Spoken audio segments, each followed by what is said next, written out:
I think I can get rid of this chain hoist now.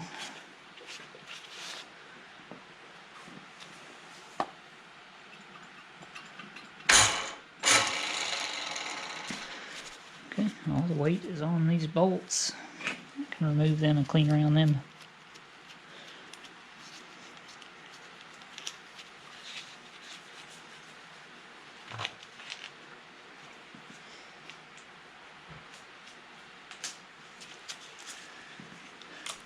Alright.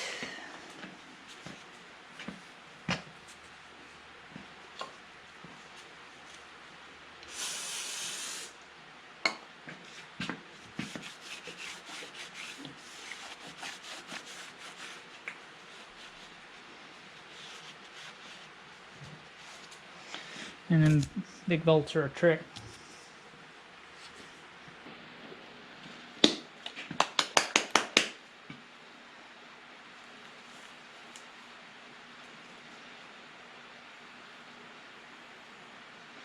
Man, this stuff is nasty. This will get everywhere.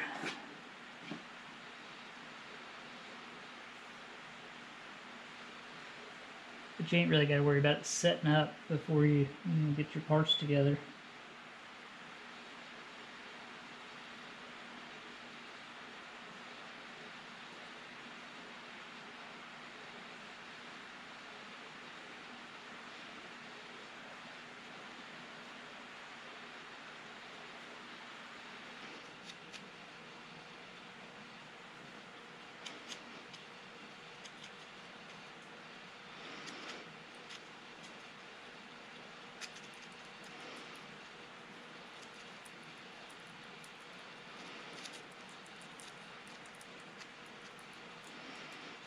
I'm getting excited about this. I really am, to be honest. I'm ready to get this thing going, man. It's been, I've had this thing for quite some time and haven't, never run it or anything. And I'm ready. Worked hard on this thing to get it to this point. But, even if I still run into other issues, I'm not too concerned about it, to be honest. As long as it's nothing that's super major, And as far as I've seen on the inside of this thing, the main casting, I've seen nothing major. Bearings look and feel good. Everything's fairly clean.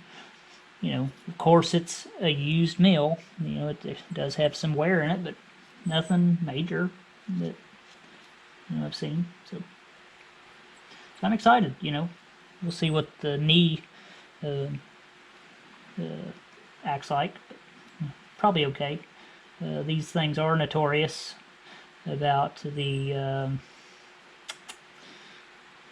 clutch for the knee, for the rapid traverse, wanting to, slip. So we'll see. We'll cross that bridge when we get there, just like everything else. But in order to do any of that, all of this has to be really done first. You can't operate it, without a clutch. And I want this thing to be right also. When I get this thing done, I want to be able to use it probably for the rest of my life and enjoy it and not have to worry about it. Trying not to cut any corners, You always pay for it if you do, one way or another.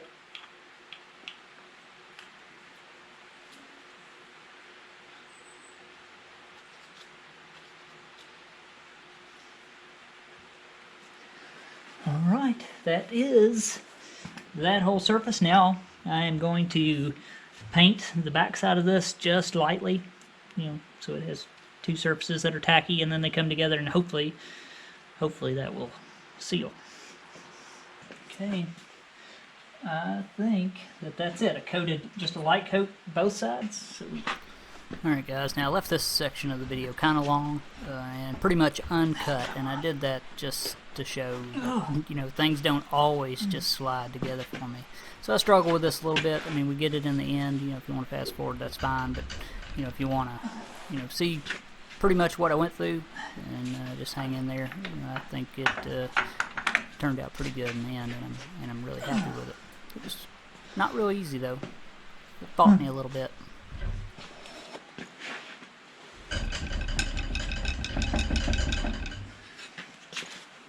Yeah, get in there. Well, let's check the other side.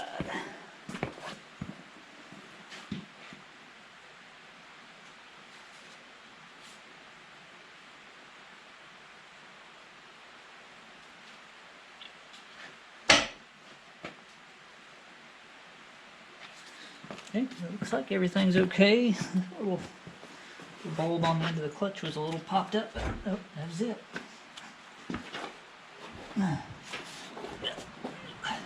Check this side.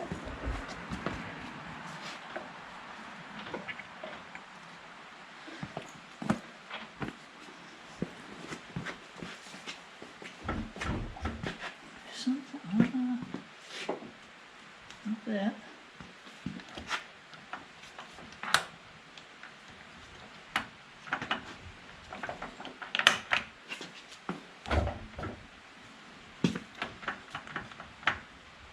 Help.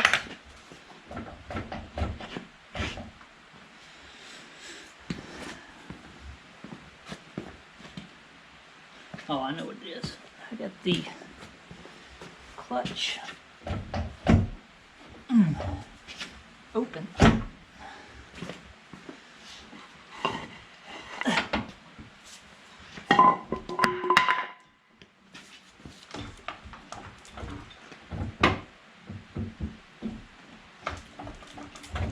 Huh. Kind of like a puzzle. You don't want to force anything too hard. Chances of damaging stuff just by hand's probably pretty slim, but you never know.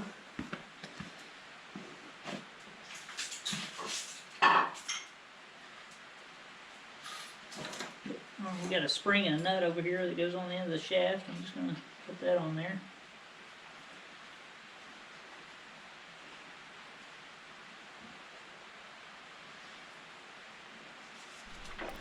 Now here I'm just turning the flywheel by hand, and my thoughts behind this is, if I have a gear mesh or gears that aren't meshing, that maybe, they will line up and allow me to slide this thing together easy. I didn't know, these are just thoughts that are going through my head at the time. Huh.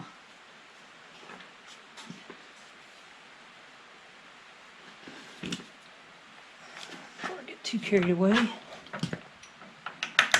Check.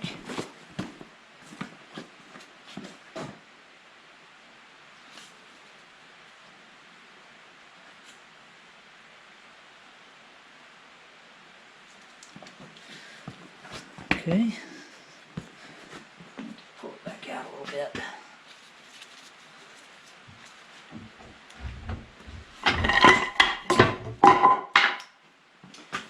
I see what I'm doing wrong.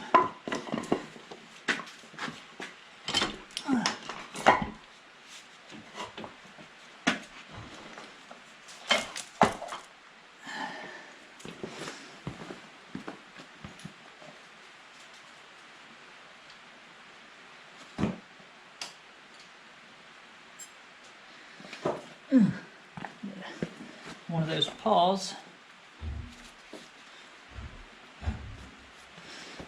Your paws is in the wrong position.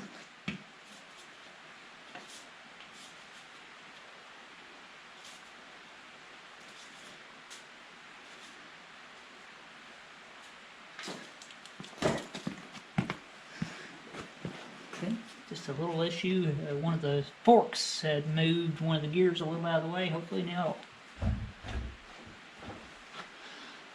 slide in. I gotta check it again.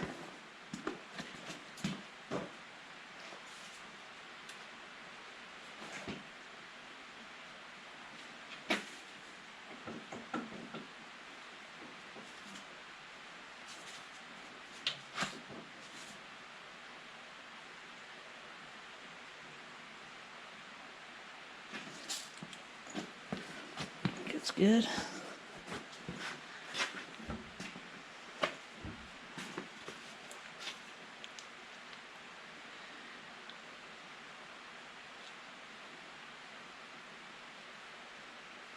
good. What am I hitting on? Have to get my wife out here to help me.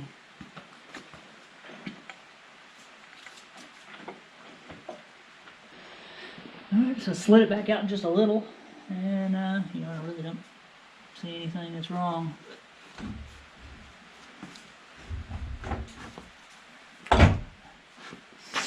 And it slides together, of course, for some reason. I think that's it.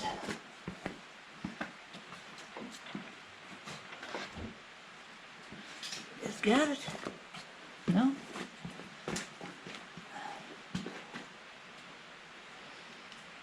One thing I don't want to do is force this thing together if it doesn't, you know, not trying to break anything.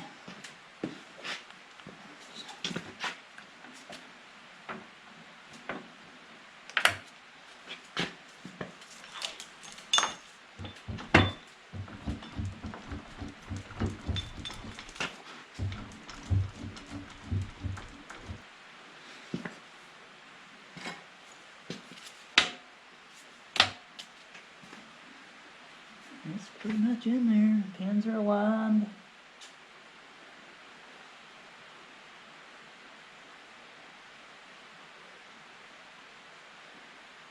The rack really looks good that we made. I can barely see it through the crack here.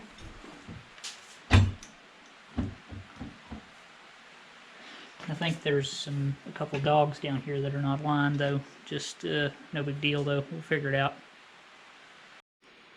Alright, so I really do think that everything is aligned. I'm just going to maybe turn in the spindle and stuff by hand, you know, looking through the cover. I'm just going to put a couple bolts in it here, see if I can't just pull it together.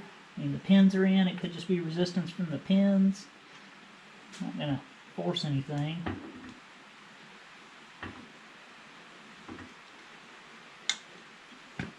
You can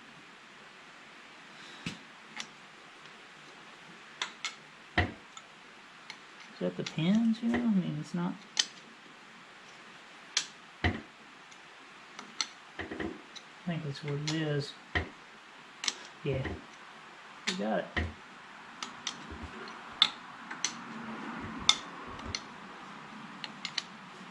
Huh.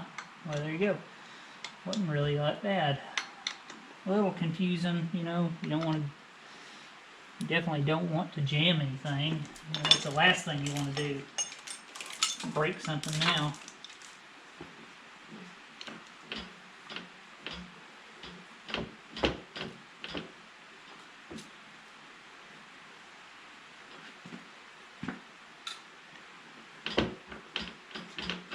I think somebody's got the clutch all out of adjustment. Probably trying to run this thing, I guess.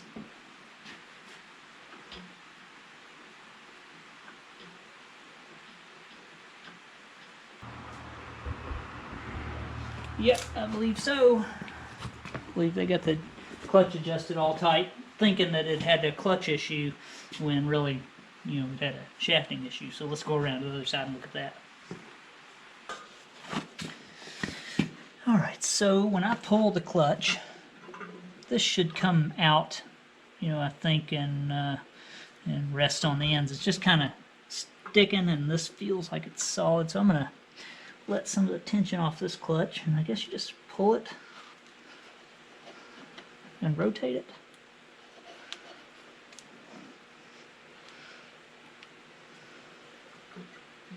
Yeah, that's it.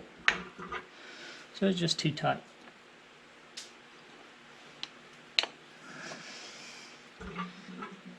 That's it.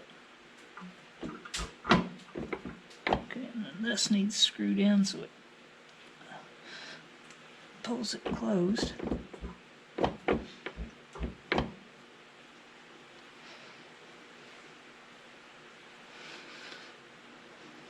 First, get a wrench.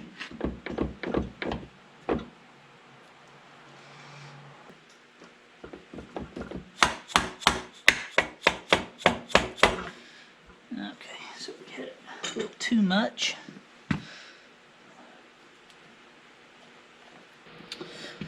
Alright, so I got this adjusted, I think, at least for now.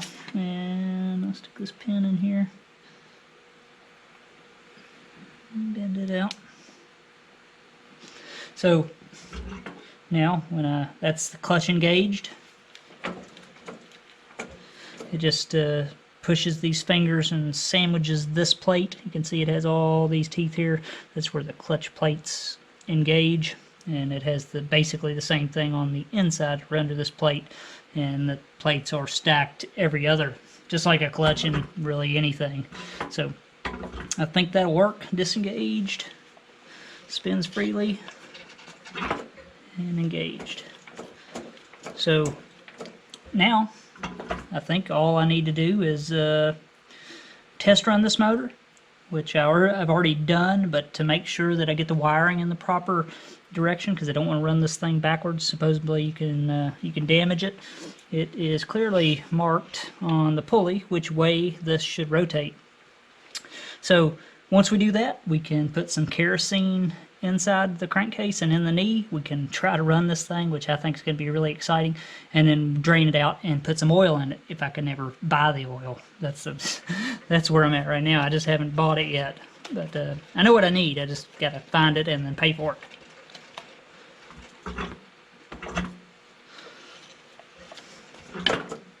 Somebody had adjusted that, like I said, to try to fix a problem, that was actually on the inside instead of here.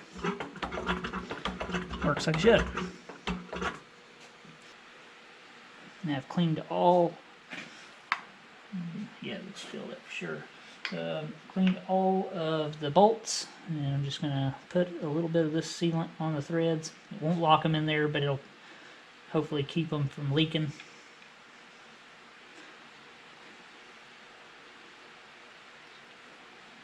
And then these can come out.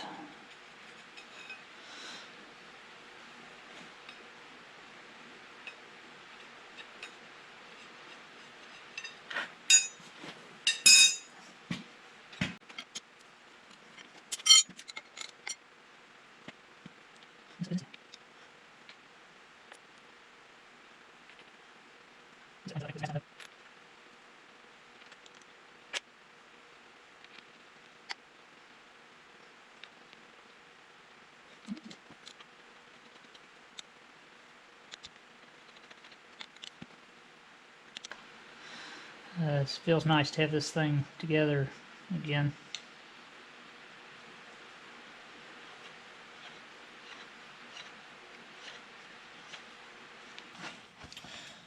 Alright, so here is I guess it's a brass filter for the knee of this machine. I already pulled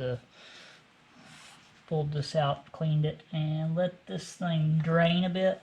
It had some sludge and stuff come out of it. It wasn't horrible, but it definitely needs flushed and cleaned. So I'm just going to reinstall this for now and fill up the knee with some kerosene.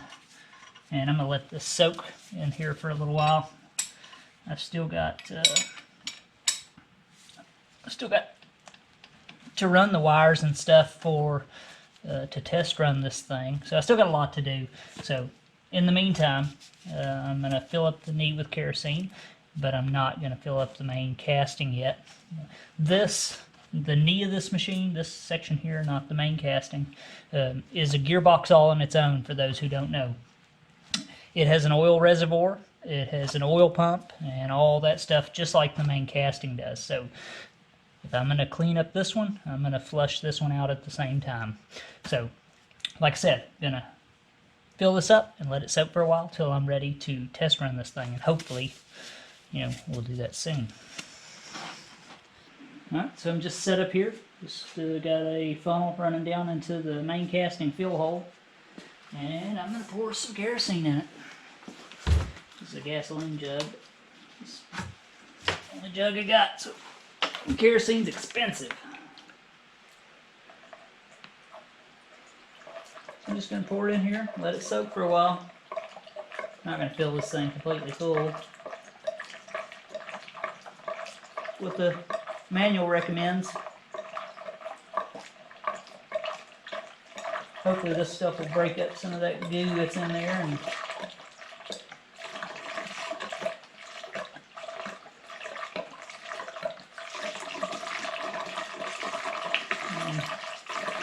allow that stuff to be flushed out.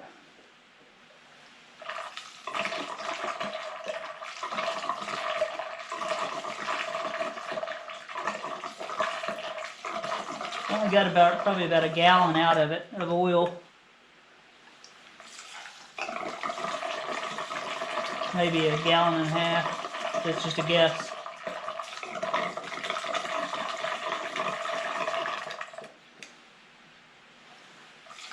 I think that's enough.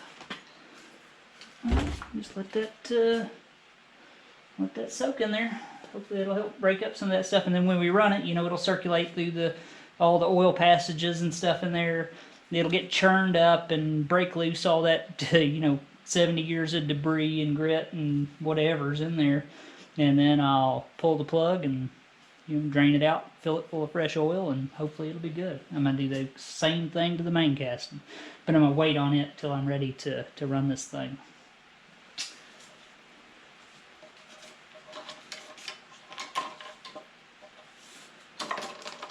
Go.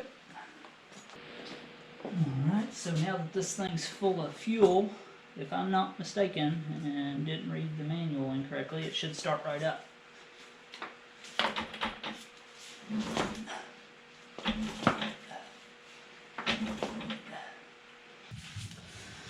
Well guys, I think that is about it. I've got one more thing that I want to share with you before we part, and well, it's a couple things. But I got some Christmas cards in, a couple this week, and I got one from Tom Kopp over at Hilltop Machine Works. He's got a YouTube channel, so go check him out. Really nice, you know, old pickup truck. It says, wishing you an old-fashioned Merry Christmas, hoping Santa brings you lots of machinist tooling, Tom Kopp. So thank you, Tom. I really appreciate it. If you don't know Tom, go check him out. He has a YouTube channel that I watch usually weekly. And then I got another Christmas card, a really special one from someone you may know for sure, and if you don't, you should. This is from Lyle Peterson, or Mr. Pete 222. He sent me this about a week ago. It's been on the refrigerator, and I did not show it last week. But I am showing it to you this week. I was pleasantly surprised to get it in the mail, so thank you, Mr. Pete. I really appreciate it. I know you frequent the channel, and I'm watching you every video, so thank you, sir. And if you don't know Mr. Pete, make sure to go check him out and subscribe to his channel. He is what started, you know, a lot of the YouTube machinists. So go check out Mr. Pete if you don't know him. And I got one more thing here. I got a shop sticker in from Jim or James Deadman. He is the gentleman who sent me a couple of oil cups a while back. And he, on his channel on YouTube, is James Deadman. It's JamesDeddmon. That's his channel name. This little note says, I just took the plunge and made some channel stickers up to promote my YouTube channel. Or just took the plunge and had some stickers made up to promote my YouTube channel. Like me, they're nothing fancy, but something to share with others. I hope you enjoy it and post it on your sticker board or wherever you put your channel stickers. So I will, James, I will stick your sticker right up here, and I really appreciate it. So go check out James Deadman on YouTube. And I think that's it, really. Made a lot of good progress this week. Made a lot more progress than what I really expected to, and I don't think it's going to be long before I get that mill running.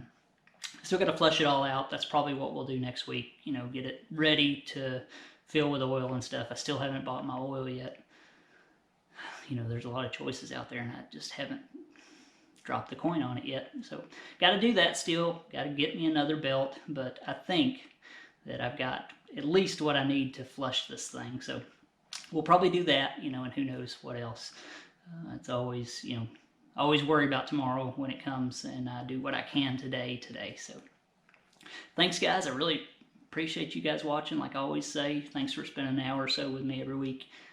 thanks to my patrons for sticking with me. I really appreciate you guys. I got a lot of new ones lately, and I want to welcome you and just say, thanks, because I probably wouldn't be doing what I'm doing without you. So, thanks, guys. I really appreciate it. If you need anything, contact me through my email. I'll put it up here. And like always, I'll see you next time.